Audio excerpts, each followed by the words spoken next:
Use of जो halogen compounds होते हैं जिसे हम कह सकते हैं पॉली हेलोजन कंपाउंड्स। तो पॉली हेलोजन कंपाउंडों का यूज हम पढ़ते हैं। इसमें जो पहला पॉली हेलोजन कंपाउंड है उसको हम पढ़ेंगे, ये CH2Cl2 है ना। CH2Cl2 जो होता है इसको हम बोलते हैं डाइक्लोरोमेथेन, है ना। क्या बोलेंगे?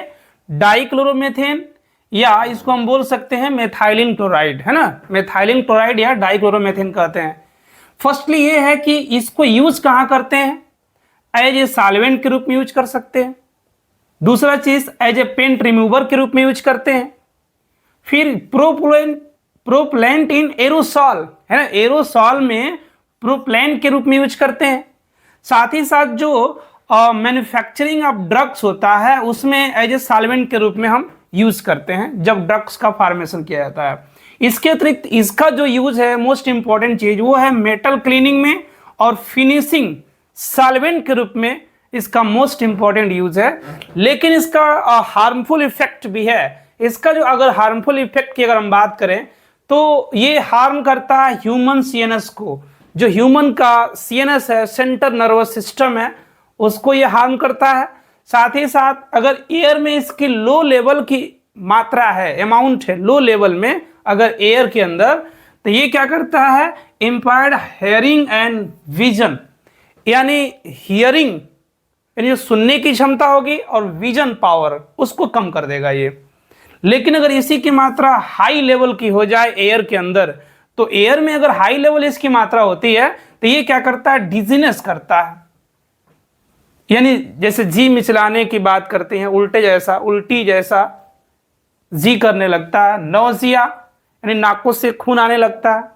Tingling and numbness in the finger and toe, जो हाथों और पैरों की अंगुलियां होती है उसमें ऐठन टाइप का हो जाता है।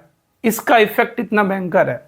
इसके अतिरिक्त अगर ये स्किन के कांटेक्ट में आता है, डायरेक्ट कांटेक्ट में, तो ये बर्निंग कर देता है, उसे जला देता है। और इसके इफेक्ट से जो स्किन होगी ना वो रेड भी हो जाती है।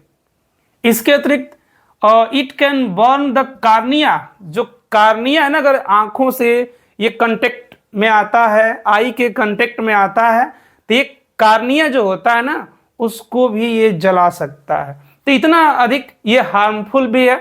साथ ही साथ इसके कुछ यूजेस भी हैं। और नेक्स्ट हम पढ़ते हैं, इसमें आता है ये क्लोरोफार्म, है ना, CHCl3। जो क्लोरोफार्म है ना, इसको कॉमनली इसको हम क्लोरोफार्म के नाम से ही जानते हैं, CHCl3। इसको हम क्लोरोफार्म के नाम से नहीं, कॉमर्शियली नेम इसका जो है क्लोरोफार्म है। और IPSC नेम इसका अगर देखें तो ट्राइक्लोरोमीथेन होगा, है ना। IPSC नेम क्लोरोफार्म का क्या होता है? ट्राइक्लोरोमीथेन। दूसरी चीज ये है कि used as solvent for fats, alkaloids and iodine, यानी जो फैट्स होगा, एल्कलाइड्स होगा या आयोडीन होगा उसके लिए सॉल्वेंट के रूप में इसका यूज करते हैं। दूसरी चीज इसका यूज ये है कि फॉर प्रोडक्शन ऑफ फ्रियान R22, जो फ्रियान R22 है ना उसके प्रोडक्शन में इसका यूज करते हैं। R22 क्या है? एक फ्रियान है, एज ए रेफ्रिजरेंट इसका यूज है ना। उसके अतिरिक्त एज ए एनेस्थेटिक, सर्जरी में इसका यूज होता था पहले, लेकिन बट रिप्लेस बाय ईथर। लेकिन अब ईथर के द्वारा इसको रिप्लेस कर दिया गया है, क्योंकि जो ईथर होता है ना ये क्लोरोफार्म के कंपैरिजन में लेस टॉक्सिक नेचर का होता है। लेस टॉक्सिक नेचर होने की वजह से जो ईथर है उसको सर्जरी में क्लोरोफार्म के बदले यूज करते हैं। उसके बाद इसका हार्मफुल अगर इफेक्ट देखेंगे तो इट डिप्रेस द सीएनएस। अगर इसके संपर्क में हम रहते हैं एयर में, यानी ब्रीदिंग से हमारे अंदर अगर एयर जा रहा है, क्लोरोफार्म भी अगर एंट्री कर रहा है, तो ये क्या करेगा? सीएनएस को डिप्रेस करेगा। दूसरी चीज, breathing 900 ppm causes dizziness, fatigue and headache. अगर 900 ppm हम ले रहे हैं ब्रीदिंग सिस्टम में इसका अमाउंट, तो डिजीनेस करेगा, साथ ही साथ फैटिग आप जानते ही हैं। दूसरा चीज हेडेक, यानी सर दर्द करने लगेगा। तो ये है इसका हार्मफुल इफेक्ट। इसके अतिरिक्त it damage the liver and kidney, है ना, ये लीवर और किडनी को भी डैमेज कर लेता है। साथ ही साथ ये एक हार्मफुल गैस फॉर्म करता है अगर एयर के संपर्क में आता है, लाइट के प्रेजेंस में, तो ये फॉर्म कर देता है फास्जीन गैस, जो बहुत हार्मफुल होती है। और फास्जीन गैस क्या करती है, इतना हार्मफुल होती है कि अगर इसके हम संपर्क में आते हैं तो डेथ हो जाएगी तुरंत। तो इसलिए ये क्या बनाता है, ये क्लोरोफॉर्म एयर के संपर्क में आते ही लाइट के प्रेजेंस में फास्जीन गैस का फॉर्मेशन कर लेता है। इसीलिए इसको हम क्या करते हैं, store in closed dark colour bottle, है ना। फास्जीन जो हार्मफुल गैस है वो बन जाता है एयर के कांटेक्ट में आने पर, इसलिए इसको हम क्या करते हैं कि एक क्लोज डार्क कलर बॉटल में इसको हम रखते हैं। उसके बाद अगर हम बात करें आयोडोफार्म, जो आयोडोफार्म है ये आप जानते हैं, इसका जो आईपीएससी नेम है ट्राई आयोडोमेथेन, क्योंकि इसके साथ 3 आयोडीन लगा हुआ है, इसे ट्राई आयोडोमेथेन कहेंगे। ये जो होता है एंटीसेप्टिक नेचर का होता है, एंटीसेप्टिक प्रॉपर्टीज रखता है। और एंटीसेप्टिक प्रॉपर्टीज होने के रीजन क्या है इसके, due to liberation of iodine. ये क्या करता है कि आयोडीन लिबरेट करता है, और आयोडीन लिबरेट करने की वजह से कौन, CH3 आयोडीन लिबरेट कर देता है, जिसकी वजह से इसके अंदर जो होता है एंटीसेप्टिक प्रॉपर्टीज आ जाती है। तो नेक्स्ट हम पढ़ते हैं CCl4। CCl4 यानी जिसको हम बोलेंगे कार्बन टेट्राक्लोराइड, जिसका आईपीएससी नेम है टेट्राक्लोरोमेथेन, है ना। इसको आईपीएससी नेम में हम टेट्राक्लोरोमेथेन कहते हैं। इसका यूज कहाँ होता है, तो used as manufacture of refrigerant, refrigerant के मैन्युफैक्चर में इसका यूज करते हैं, जैसे फ्रियान R22। इसके अतिरिक्त प्रोपलेन फॉर एरोसॉल कैन, है ना। इसके अतिरिक्त एज सॉल्वेंट के रूप में भी इसका यूज करते हैं CCl4 को, क्योंकि इसको नॉन पोलर सॉल्वेंट भी कहा जाता है।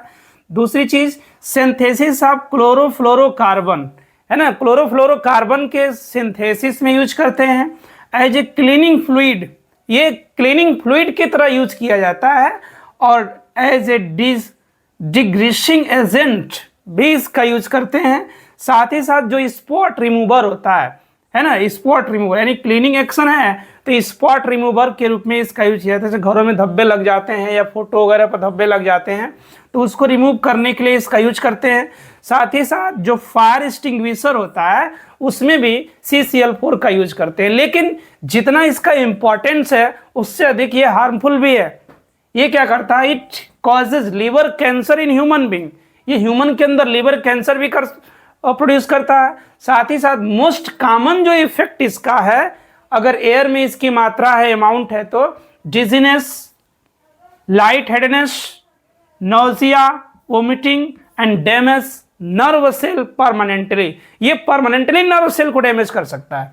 दूसरी चीज ये है कि this effect can lead to rapidly to skin cancer, stupor, coma में इससे जा सकता है व्यक्ति, अनकॉन्शियस अवस्था में जा सकता है, या उसकी तुरंत डेथ भी हो सकती है अगर इसके संपर्क में हम ज़्यादा समय तक रहते हैं तो, CCl4 के संपर्क में।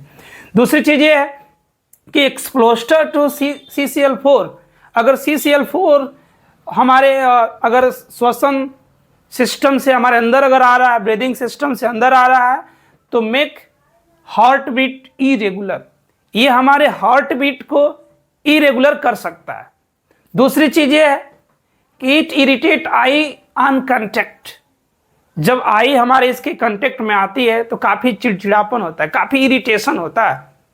दूसरी चीज ये है it deplete the ozone layer, सबसे हार्मफुल इफेक्ट अगर देखा जाए, डेथ तो होती ही है, लेकिन उससे बड़ा इफेक्ट इसका यह है कि ये ओजोन लेयर को डिप्लीट करता है, डिस्ट्रॉय करता है।